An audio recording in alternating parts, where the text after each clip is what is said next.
My husband was searing beef Wellington for our 5th anniversary dinner while snow fell over Chicago. He asked me to taste the truffle sauce and casually set his phone on the marble counter. When it lit up with a text from his intern saying she missed him, I did not scream. I simply unlocked his device and typed a reply for him. "Come over." I sent. That was the moment my perfect marriage died and my revenge began. My name is Elena. I sat perched on the high-backed velvet chair of our kitchen island, the cold stem of a crystal wine glass pressed against my fingers. Outside the floor-to-ceiling windows, Chicago was disappearing behind a curtain of thick, white snow. But inside, the air was warm and rich with the scent of searing beef and caramelized shallots. At 34 years old, standing at the peak of my career as the chief financial officer of a premier real estate group, I finally felt like I could breathe. I watched Marcus move around the kitchen with the grace of a man who knew he was being admired. He was preparing beef Wellington, our traditional anniversary dish. He looked like the picture of the perfect modern husband. His sleeves were rolled up to his elbows, revealing forearms that I still found attractive after all these years. He wore the slate gray linen apron I had gifted him, the fabric pulled taut against his waist. He brushed egg wash over the delicate puff pastry with the focus of a surgeon. It was a masterpiece of domestic theater. We had clawed our way here. I remembered the nights of instant noodles and cheap heater coils in our first studio apartment, the way we split a single Metro pass because we could not afford two. We had built this empire of glass and marble together, or so I told myself. In reality, it was my sleepless nights, my strategic risks, and my ruthless negotiations that had paved the road. I was the foundation, the walls, and the roof. Marcus was the charming facade who enjoyed the shelter I provided. Babe," Marcus called out without turning around, his voice warm and easy. "Come taste this duxelles. I feel like the truffle oil is overpowering the time." I slid off the chair and walked over to him. The aroma was intoxicating. I tasted the spoon he offered, letting the earthy flavors settle on my tongue. "It is perfect." "Marcus," I said softly. You think he beamed, the lines around his eyes crinkling in a way that usually made my heart flutter. "Okay, give me 5 minutes to get this in the oven." He placed his phone on the cool Carrara marble countertop. He set it face down. It was a small, subconscious gesture, one that most people would miss. But I caught it. He turned back to the stove to adjust the gas flame. Then, the phone vibrated. It was a soft buzz against the stone, barely audible over the sizzling pan, but it echoed like a gunshot in the quiet room. Without a second thought, driven by the muscle memory of a wife who had nothing to hide, I reached out and flipped the device over. The screen illuminated the dim kitchen. "Sienna, marketing intern." The preview message floated there, mocking me in high definition, boss. "I miss you so much." Time did not stop. The snow continued to fall. The beef continued to sear. But inside my chest, something vital and warm instantly calcified into ice. The transition was violent and silent. The Cabernet Sauvignon I had just sipped turned to vinegar in my throat. Sienna. I knew that name. I remembered the girl with the overly bright smile at the company gala, the one Marcus had introduced as a bright young talent with incredible potential. I remembered how he had laughed a little too hard at her jokes, how he had praised her work ethic over dinner 2 weeks ago. My thumb hovered over the screen. My heart hammered against my ribs, threatening to crack them open, but my hand remained steady. I looked up at Marcus. He was humming a jazz tune, completely oblivious. He was happy. He felt safe. He thought he was the smartest man in the room. A scream built in my throat, a primal roar that wanted to tear this kitchen apart, to shatter the wine bottles and rip that apron off his body. I swallowed it down. I forced it into a tight, cold knot in my stomach. Confrontation was messy. Confrontation was for people who lost control. I was a woman who managed billion-dollar portfolios. I did not throw tantrums. I executed strategies. I looked down at the phone again. It was unlocked. He had set the auto lock to 5 minutes, a lazy habit I used to scold him for. Now, it was his fatal error. I did not put the phone back. I did not ask him who Sienna was. Instead, I realized that this device was no longer just a phone. It was a weapon, and it had just been placed in the hands of a marksman. I swiped up on the screen, and the keypad demanded a 6-digit code. My fingers moved instinctively, tapping out 10/24/89, October 24th, 1989. My birthday.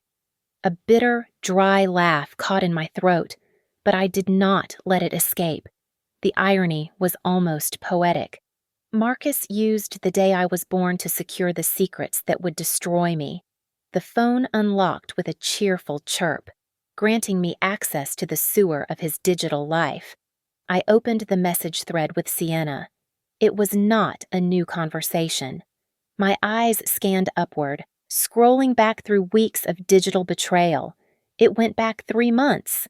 3 months of lies while I was signing checks for his mother's nursing home care. 3 months of cheap, tawdry flirting that made my stomach turn. He called her kitten. She called him alpha. It was pathetic. It was a cliché written by a bad novelist. There were photos of them drinking coffee in my favorite mug, the one I brought back from a business trip to Milan. My hands were steady. They were as still as the frozen lake outside our window. I did not shake with rage. I did not throw the phone against the wall. Instead, a cold, clinical clarity washed over me. I was the CFO. I solved problems. I managed crises. And right now, I was looking at a liability that needed to be liquidated. I tapped the text box. I became him. Come over. I typed, my thumbs moving with lethal precision. My wife is not home tonight. I hit send. The response came before I could even take a breath. It was instant, desperate, and disgusting. A bright pink heart emoji popped up, followed by a message that sealed her fate. I am just down the street at that wine bar. I will be there in 20 minutes. I cannot wait to see you.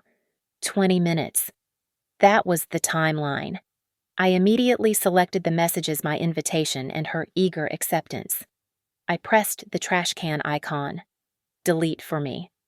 The evidence vanished from the screen, leaving only her previous text about missing him as the last visible interaction. The digital trail was scrubbed clean on this end. I placed the phone back on the marble counter. I was careful. I checked the angle. It had to be perfectly parallel to the edge of the cutting board, exactly how he had left it. If it was skewed even a fraction of an inch, he might notice. I adjusted it slightly until it sat in the exact millimeter of space it had occupied before. Elena Marcus called out from the oven, the sound of the heavy door closing punctuating his voice. You okay over there? Just checking an email on my phone. I lied, my voice smooth and devoid of tremors. Be right back. I need to freshen up before dinner. I walked to the powder room down the hall, my heels clicking rhythmically on the hardwood. Inside, I locked the door and stared at my reflection in the mirror. I looked pale, but my eyes were burning with a dark, terrifying intelligence. I reached into my makeup bag and pulled out my lipstick. It was a deep, blood-red shade called Vendetta. I applied it carefully, tracing the curve of my lips until they looked sharp enough to cut glass. I smoothed my silk blouse, ensuring not a single thread was out of place. I was not just a wife anymore. I was the executioner, and I needed to look the part. From the kitchen, I heard Marcus start to sing. He was humming a tune, something upbeat and happy, completely unaware that the guillotine blade was already falling. He was singing in a house that was no longer his, cooking a meal he would never finish, for a woman who no longer loved him. I walked back out to the dining area. The smell of the roasting beef was rich and savory, filling the penthouse with a warmth that felt like a lie. I sat down at the table, crossing my legs elegantly. It smells divine.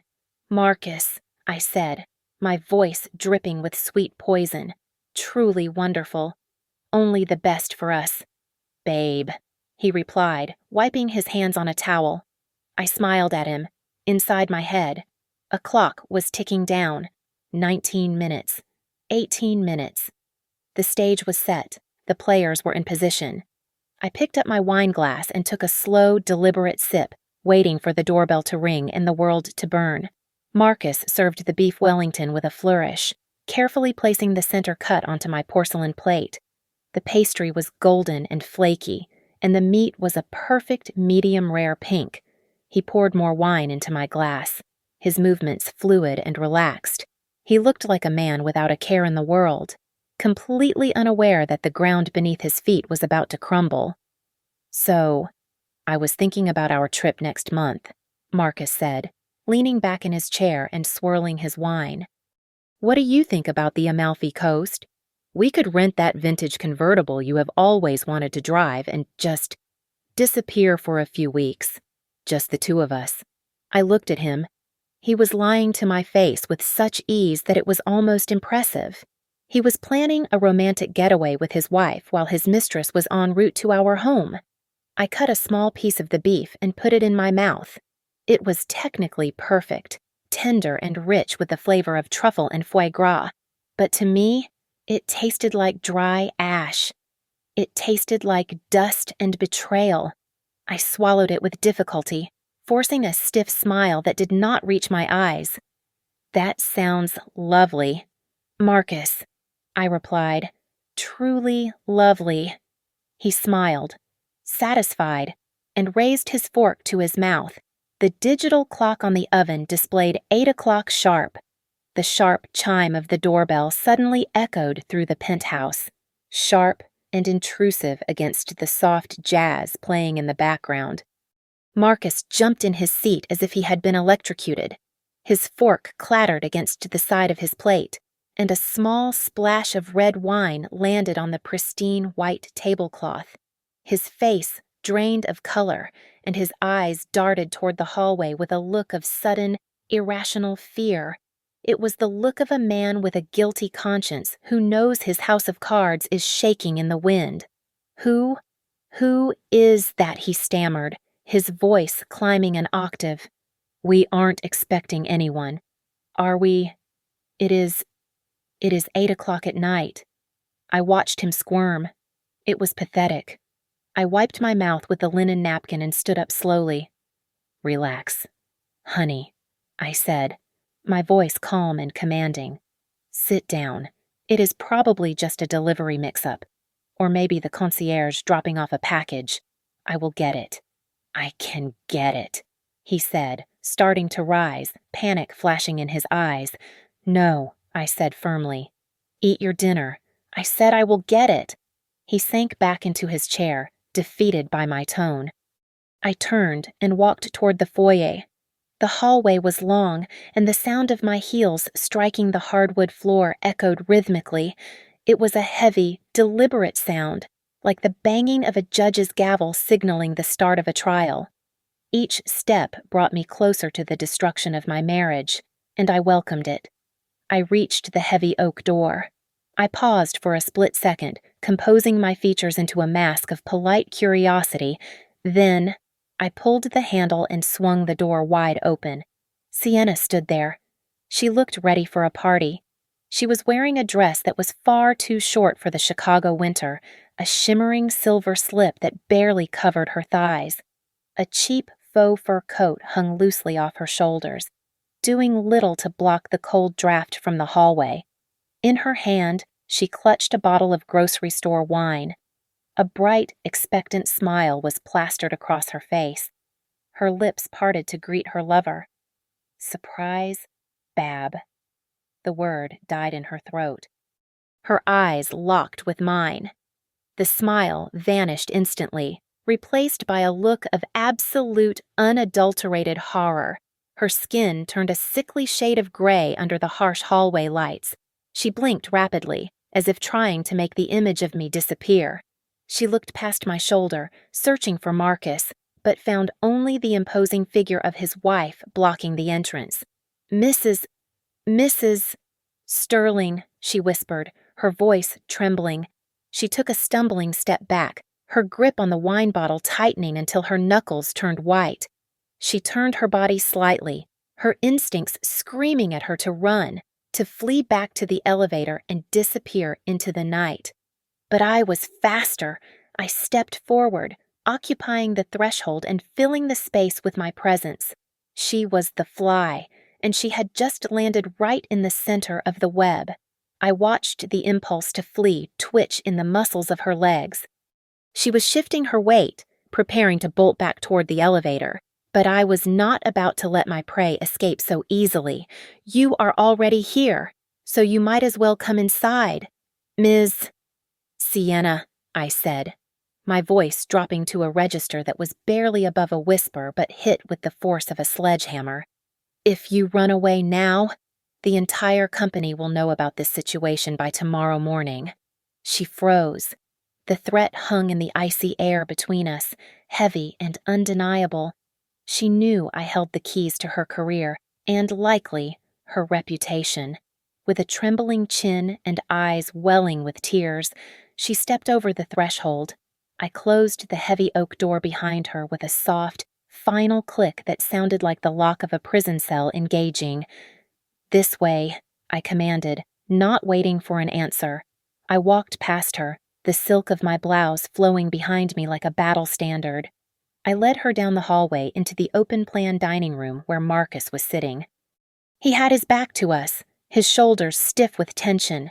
When he heard 2 sets of footsteps, he turned around. The moment he saw us standing there, his wife in elegant silk and his mistress in cheap polyester, the color drained from his face so fast he looked like a wax figure. His silver fork hit the edge of his porcelain plate and bounced onto the table, the noise sharp and violent in the quiet room. He stared at us, his mouth opening and closing like a fish out of water, unable to process the nightmare unfolding in his living room. "Look who decided to drop by." "Darling," I said, placing a hand firmly on Sienna's rigid shoulder. I felt her flinch under my touch. "It is Sienna. She mentioned she heard you were feeling under the weather, and she wanted to check on her boss. Isn't that thoughtful?" Marcus looked from me to her, his eyes wide with panic. He was perfectly healthy, glowing with the vitality of a man who had spent the afternoon playing squash, and he knew that I knew it. The lie hung in the air, grotesque and obvious. I... Marcus stammered, his hands shaking as he reached for his napkin. "Please, sit down," I said to Sienna, gesturing to the empty chair directly opposite Marcus. We were just enjoying our anniversary dinner, but there is always room for one more. Sienna moved like a marionette with tangled strings. She shuffled forward and sank into the chair, clutching her cheap bottle of wine against her chest like a lifeline. The visual contrast was brutal, and I made sure to absorb every detail of it. I stood tall, my posture perfect, my red lipstick flawless, the mistress of my domain. Sienna was slumped over, her makeup smudged, shivering in a dress that cost less than the linen napkin on my lap. She looked small. She looked cheap. She looked like exactly what she was. "Let me get you something to drink," I said, flashing a smile that showed too many teeth. "I insist." I turned and walked into the kitchen, leaving them alone in the dining room. I took my time. I walked slowly to the cabinets. I could feel the silence behind me. It was thick, suffocating, and heavy with dread. Neither of them dared to speak. They were terrified that I was listening, or perhaps they were just terrified to look at each other in the harsh light of reality. I reached past the rows of crystal stemware and found what I was looking for, a solitary, crinkled plastic cup left over from a picnic 3 summers ago. It was flimsy and white. I filled it with tap water from the sink. Then, I took the bottle of vintage Bordeaux worth $600 and topped off Marcus's crystal goblet and my own. I returned to the table with the drinks. I placed the heavy crystal glass in front of my husband, the ruby liquid swirling elegantly. Then, I set the flimsy plastic cup down in front of Sienna. "Here you go," I said, my voice dripping with false sweetness. Hydration is important. The plastic cup looked ridiculous next to the fine china and silver. It was a petty, vicious gesture, and it landed perfectly. Sienna stared at the water, her face burning with humiliation, while I took my seat next to my husband and prepared to carve the rest of the meat. I slid my chair across the hardwood floor until it was practically touching Marcus's chair. I eliminated the polite, comfortable distance that usually exists between two people eating dinner, invading his personal space with a deliberate, suffocating intimacy. I draped my arm over his shoulders, letting my hand rest casually near the collar of his shirt. Under the expensive fabric, his muscles were rock hard, knotted with a tension so severe it felt like rigor mortis had set in. He was holding his breath, waiting for the axe to fall, and I intended to let him wait a little longer. So, tell me, Sienna, I began, my voice light and conversational, as if we were discussing the weather rather than the destruction of two lives. How are things over at Apex Dynamics? It is such a competitive firm. I imagine the internship program is quite rigorous. She flinched at the mention of the company name. She did not look up. She kept her eyes glued to the white plastic cup in front of her, her fingers gripping it so tightly the sides were caving in. It is good, she whispered, her voice barely audible. I am learning a lot. I am so glad to hear that, I said, tightening my grip slightly on Marcus's shoulder.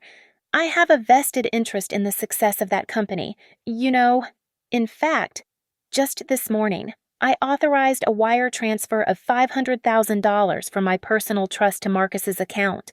I felt Marcus shudder beneath my arm. He knew exactly what money I was talking about. It was the buy-in capital he needed to secure his junior partnership. Money he did not have. Money that came entirely from my inheritance. It is a significant investment, I continued, staring directly at the top of Sienna's head. But I believe in supporting my husband's career. His success is my success, after all. Although, I must admit, I was reading through the shareholder agreement and the employee code of conduct during the due diligence process, and some of the bylaws are quite strict. I paused, letting the silence stretch out until it became physically painful.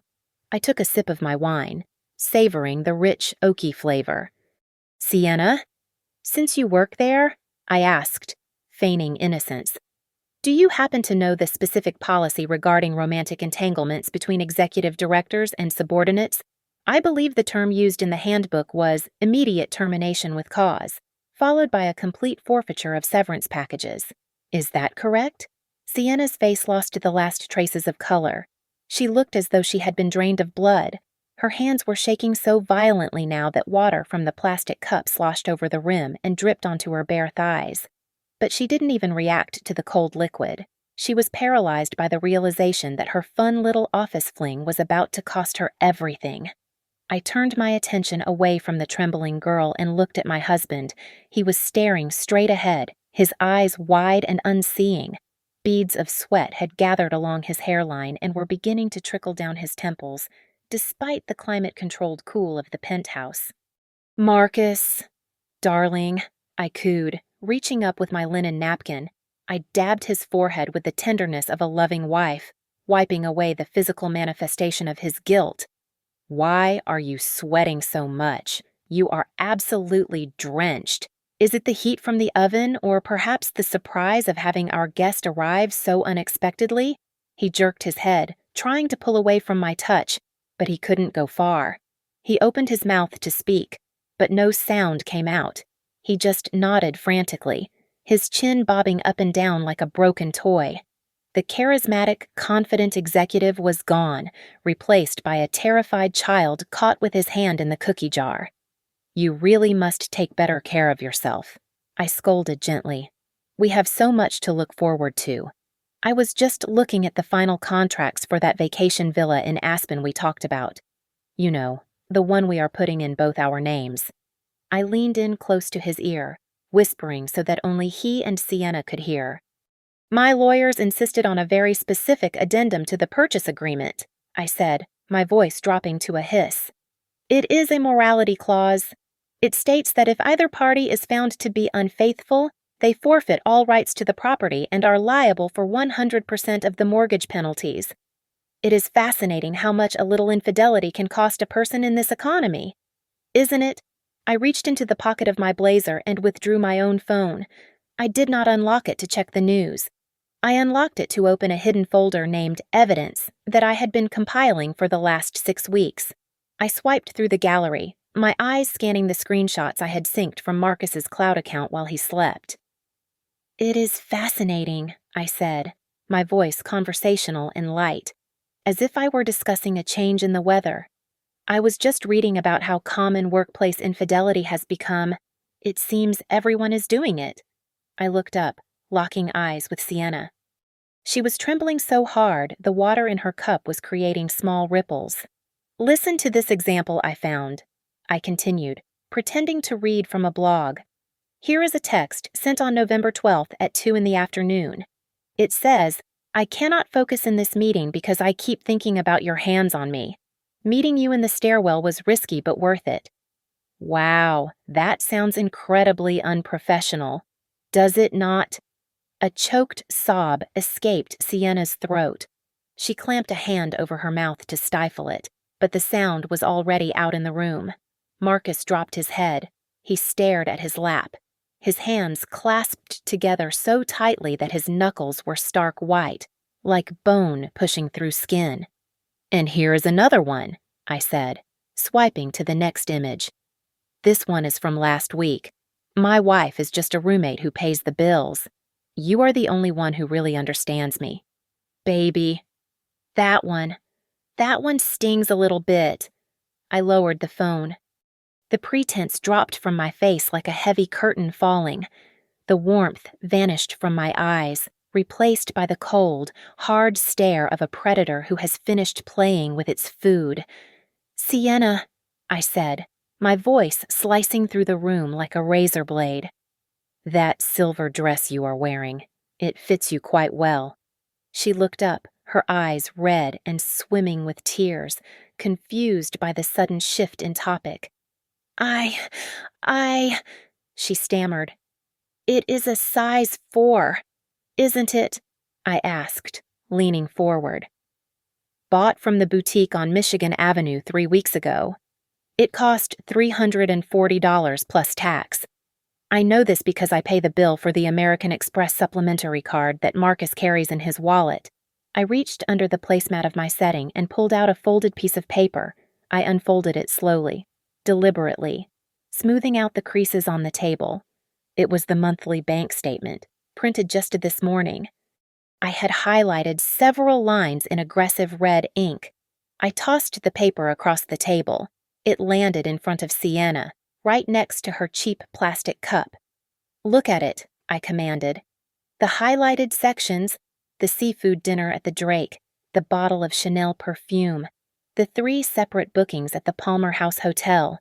Do you see them? Sienna stared at the paper, tears streaming down her face, ruining her foundation. Marcus finally looked up, his face gray with shock. He realized then that this was not a spur-of-the-moment reaction. This was a carefully orchestrated demolition. I did not just find out tonight, I said, my voice calm and terrifying. I have known for months. I knew every time he lied about working late. I knew every time he bought you a gift with my money. I was just waiting for the perfect moment to end it. And tonight, with the snow falling and the anniversary dinner on the table, it just felt right. Sienna crumbled. The facade of the confident young intern shattered completely. She burst into loud, ugly sobs, her shoulders heaving. I am so sorry, she wailed, her voice high and shrill. Please, Mrs. Sterling, please forgive me. I did not mean to hurt you. I am only 22. I didn't know. Marcus told me you two were separated. He said he loved me. He seduced me. She looked at Marcus with desperate, accusing eyes, grasping for any lifeline she could find. "He is my boss," she cried out. I was afraid to say no. "Please, do not ruin my life." I looked at the weeping girl across the table, my expression as hard and unyielding as the marble countertop behind me. Her tears meant nothing to me. They were the tears of a child who had been caught stealing candy, not the tears of a woman who felt genuine remorse for destroying a family. Being young is not a valid license for being morally bankrupt. "Sienna," I said, my voice low and dangerous. "You knew he was married. You knew who I was. You simply did not care until the consequences showed up at the door wearing a designer dress." I turned my head slowly to look at Marcus. He was shrinking in his chair, looking smaller than I had ever seen him. The powerful executive was gone, replaced by a coward. "And you?" I asked, my voice rising slightly, vibrating with the fury I had been suppressing for an hour. "Do you have a convenient excuse prepared, or were you also seduced?" Marcus flinched at my tone. He reached out a hand across the table, his fingers trembling, trying to touch my arm, but I pulled away as if his skin were made of acid. "Elle, please, listen to me," he stammered, his eyes darting between me and the mess he had made. It was just a moment of weakness. I was stressed. The merger, it didn't mean anything. I swear to you, it meant nothing. A moment of weakness, I repeated, letting the words roll off my tongue like venom. 3 months of hotels, dinners, and text messages is not a moment. Marcus, it is a campaign. I stood up abruptly. The legs of my heavy chair scraped loudly against the floor, a harsh sound that made both of them jump. I did not look at them. I walked around the table to the serving platter that still held the magnificent beef Wellington. It sat there, golden and perfect, smelling of earth and butter and hundreds of dollars worth of ingredients. Marcus had spent 4 hours making it. It was the centerpiece of our celebration. I picked up the heavy ceramic platter with both hands. Marcus stood up halfway, confusion wrinkling his forehead. "Elena." "What are you?" I walked past him, ignoring his voice, and marched straight to the stainless steel trash can in the corner of the kitchen. I stepped on the pedal, and the lid flew open with a metallic clang. Without a second of hesitation, I tilted the platter. The prime beef, the delicate puff pastry, the foie gras, and the truffle mushroom duxelles slid off the ceramic and crashed into the garbage bin with a wet, sickening thud. The sauce splattered against the side of the liner. The masterpiece was instantly reduced to waste. I turned back to face them, holding the empty, dirty platter in my hand like a shield. The room was deadly silent. Marcus stared at the trash can, his mouth gaping open, realizing that I had just thrown away the symbol of his effort, his apology, and our marriage. "You see this?" I asked, pointing to the bin. "My love for you is exactly like this dish.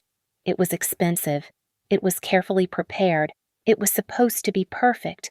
But now that it has been tainted by your filth, it is nothing but garbage." I slammed the platter back onto the counter. The noise cracked through the air like a whip.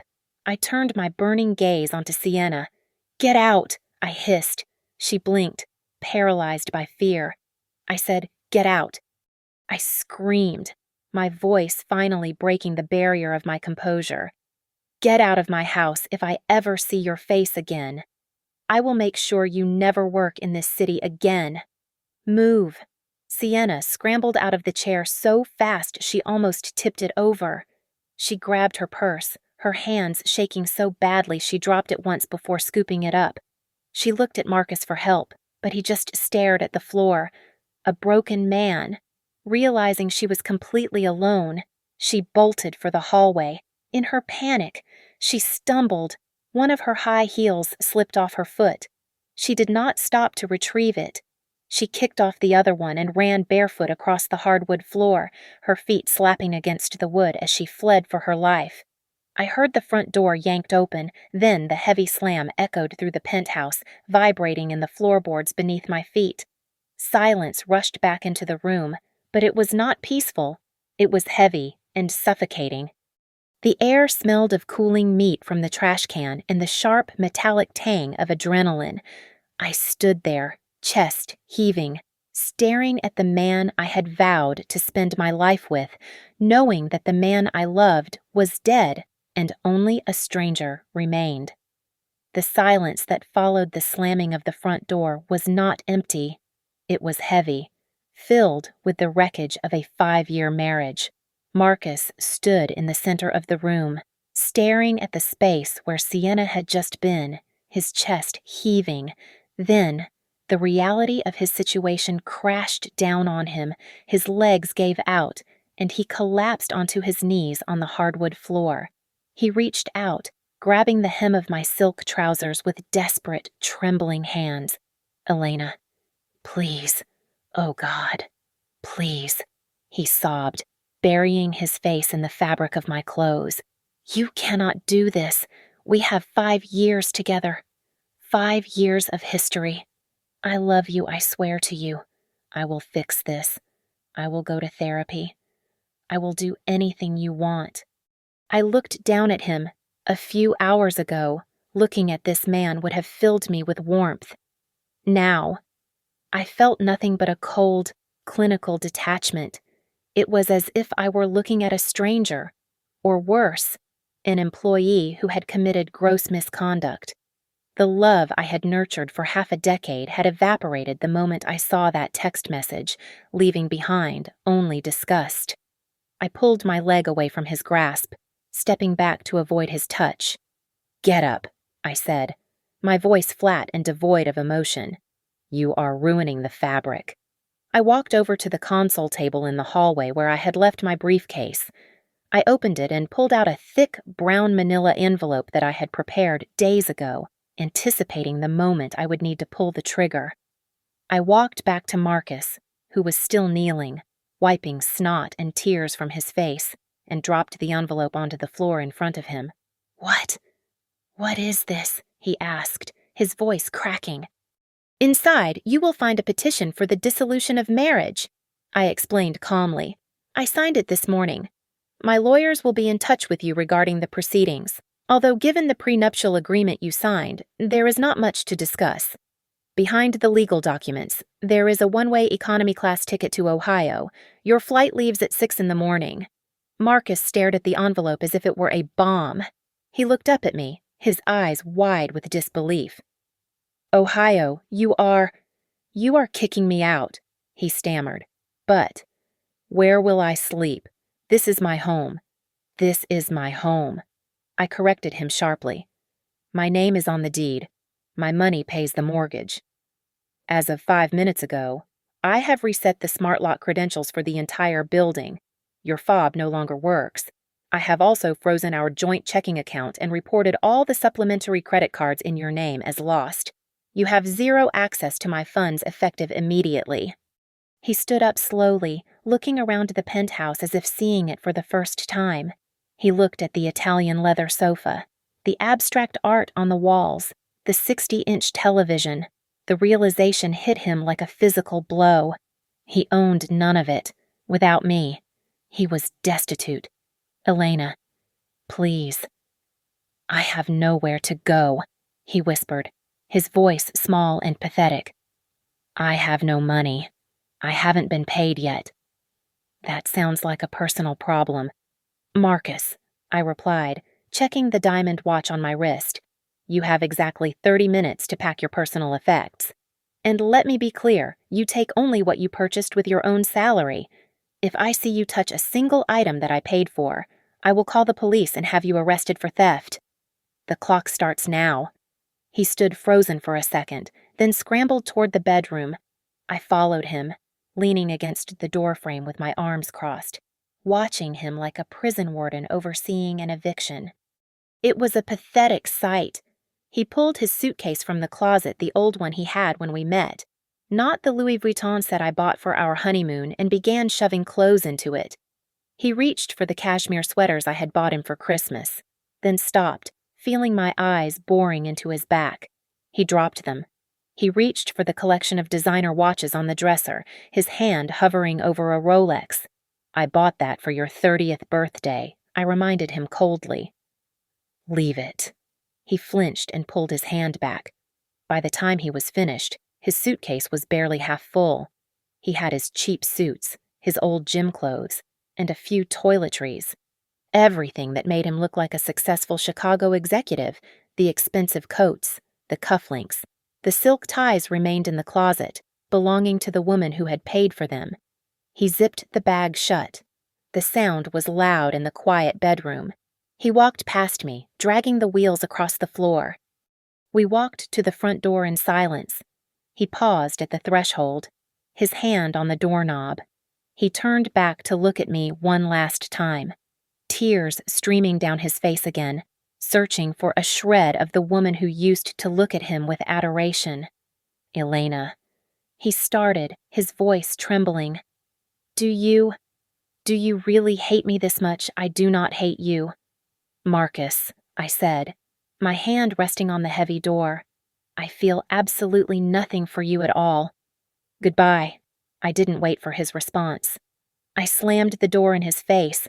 I threw the deadbolt and engaged the security latch with a satisfying, heavy clack that signaled the end of his life as he knew it. He was on the other side, in the cold hallway, and I was inside, warm and finally, truly alone. The moment the door clicked shut, sealing Marcus out of my life, I did not collapse. I did not scream into a pillow or slide down the wall in a fit of melodramatic despair. Instead, I poured myself a fresh glass of sparkling water and walked into my home office. I sat down at my mahogany desk, the leather chair creaking softly as I settled in. I woke up my computer. The blue light of the screen illuminated my face, reflecting a calm, terrifying focus. I was no longer a scorned wife. I was a strategic partner of Apex Dynamics, and I had a fiduciary duty to perform. I opened my email client and started a new message. In the recipient field, I typed the group address for the board of directors and the head of human resources at Apex. These were people I played golf with, people I dined with, people who trusted my financial judgment implicitly. I began to type. My fingers flew across the keyboard with the rhythmic precision of a pianist playing a requiem. I did not use emotional language. I did not mention broken hearts or betrayed vows. I spoke the language of corporate liability. I detailed the dates and times where Marcus Sterling, director of operations, had utilized company funds for unauthorized personal expenses. I clicked the paperclip icon. I attached the folder labeled Audit. It contained 42 pages of evidence. There were credit card statements showing charges for luxury hotel rooms booked under client development on days when no clients were in town. There were receipts for expensive dinners at romantic bistros charged to the company expense account, cross-referenced with the timestamps of his text messages to Sienna. I had highlighted every single fraudulent charge in neon yellow. It was irrefutable proof of embezzlement. I typed the subject line "Last Report of Professional Misconduct and Financial Malfeasance, Director Marcus Sterling and Intern Sienna Miller." I hovered my mouse over the send button. For a split second, I thought about the man who had held my hand during turbulence on airplanes, the man who used to make me coffee in the morning. Then, I thought about the text message. I thought about the look on Sienna's face when she realized she had been caught. I pressed the button. Sent. A wave of relief washed over me. It was lighter than air, a physical unburdening that made me sit back and exhale a breath I felt like I had been holding for 3 months. I closed the laptop. I went to bed and slept the deep, dreamless sleep of the righteous.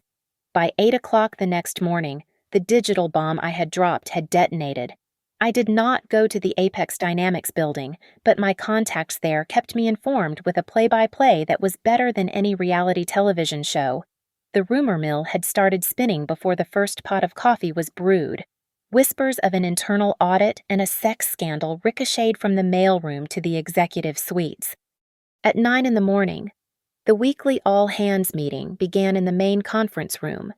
Marcus walked in, wearing one of his older suits, looking tired and unshaven. likely having spent the night in a cheap motel near the airport. He tried to take his usual seat at the head of the table, attempting to project an air of normalcy. He never got the chance to sit down. Two large uniformed security officers entered the room, flanked by the Vice President of Human Resources. The room fell into a stunned silence. "Mr. Sterling," the VP said, her voice loud enough for the entire department to hear, "please step away from the table.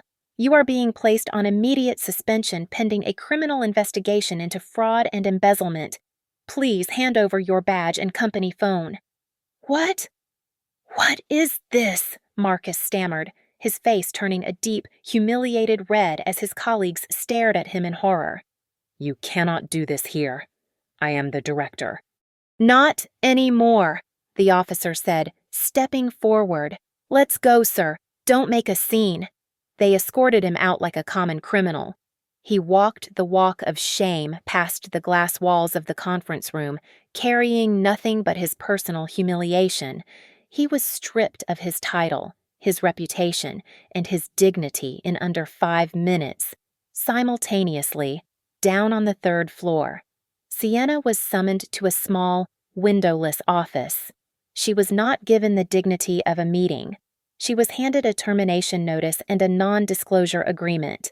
The HR representative informed her that her internship credit was voided and that a note regarding gross misconduct would be placed on her permanent record, effectively blacklisting her from any reputable firm in the city. She was escorted out the back exit, crying into her hands, while her former coworkers watched from the windows, already deleting her contact information from their phones. The purge was complete. I sat in my penthouse, drinking my morning tea, watching the snow fall, knowing that justice had been served cold, exactly how I liked it. 1 month later, the air in Paris tasted different. It tasted like freedom, crisp and intoxicating, mixing with the aroma of roasted chestnuts and freshly brewed espresso drifting from the cafe behind me. I sat at a small, round zinc table on the sidewalk of the Marais district, wrapped in a cashmere coat that I had bought solely for myself. This trip was originally booked for 2. It was supposed to be the romantic apology tour Marcus had unknowingly planned for himself, paid for by me. Now, it was my victory lap. My phone sat on the table next to a glass of Sancerre. It buzzed with an incoming email from my attorney back in Chicago. I opened it and scanned the legal jargon with a satisfied smile. The divorce was finalized in record time. Because of the ironclad clauses in our prenuptial agreement and the irrefutable evidence of his financial fraud against my company, Marcus did not get a single penny. He walked away with the clothes on his back and a massive legal debt that he would be paying off for the next decade. I took a sip of the cold, dry wine. Through the grapevine of mutual acquaintances, I knew exactly where Marcus was. He was not in a luxury hotel. He was not even in Chicago.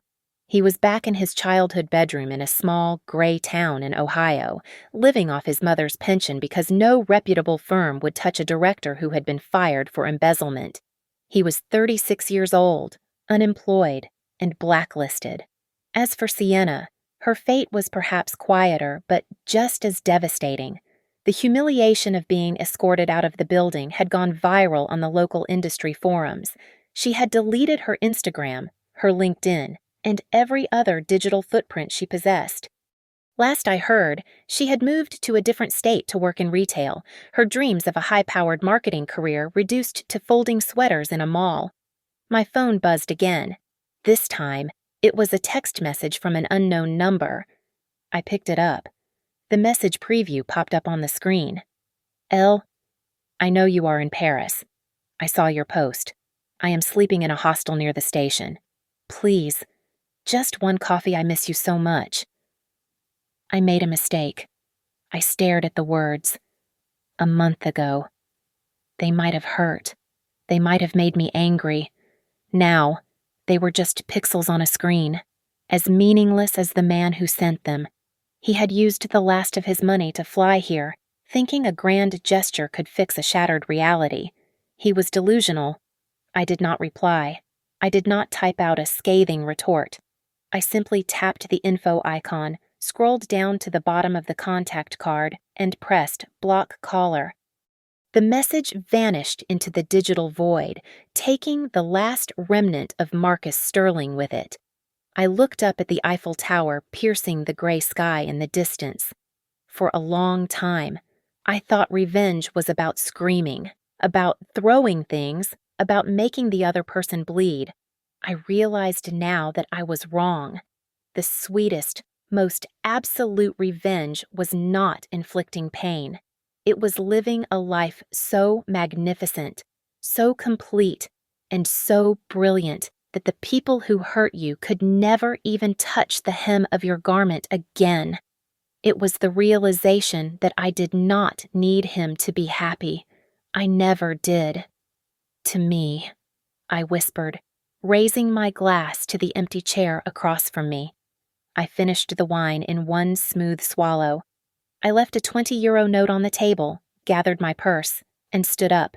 I walked away from the cafe, my heels clicking a steady, confident rhythm on the ancient cobblestones. I did not look back. The past was a foreign country, and I had no intention of visiting it ever again. Thank you so much for listening to my story. Please comment below and tell me where you are tuning in from to share your thoughts with our community. Don't forget to subscribe to Lily Revenge Stories, like this video, and hit that hype button to help this story reach even more people.